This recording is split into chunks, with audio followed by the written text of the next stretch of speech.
বিসমিল্লাহির রহমানির রহিম। সুপ্রিয় দেশবাসী এবং আমার দেশের বাইরে প্রবাসী ভাই বোনেরা, আপনারা জানেন আজ 28 সেপ্টেম্বর আমাদের দেশরত্ন জননেত্রী শেখ হাসিনা, আমাদের এই প্রজন্মের মা, আজকে দেশরত্নের 78তম জন্মদিন ছিল।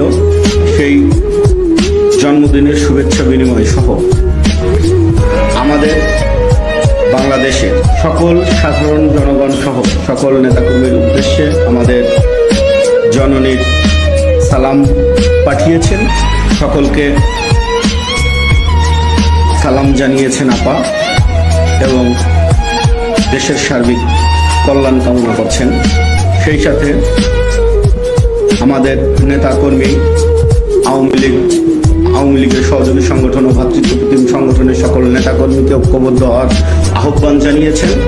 আমাদের যত নেতাকর্মী এই জামাত, বিএনপি এবং অবৈধ সরকার দ্বারা অত্যাচারিত, নির্যাতিত হয়েছে, তাদের পাশে থাকা সহ আমাদের নেতাকর্মীদের উদ্দেশ্যে মেসেজ, ঐক্যবদ্ধ হতে হবে, ঐক্যবদ্ধ ডাক দিতে হবে।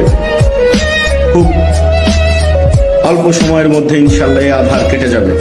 আপনারা ইতিমধ্যে অবগত হয়েছেন, এই অবৈধ সরকার, এই প্রধান উপদেষ্টা ইউনূস সাহেব, তিনি জাতিসংঘে গিয়ে তিনি নিজেই স্বীকারোক্তি দিয়েছেন যে 5ই আগস্টের এই আন্দোলন কোনো বিচ্ছিন্ন ঘটনা না, সুপরিকল্পিতভাবে তারা এই বিচার বহির্ভূত হত্যাকাণ্ড চালিয়েছে।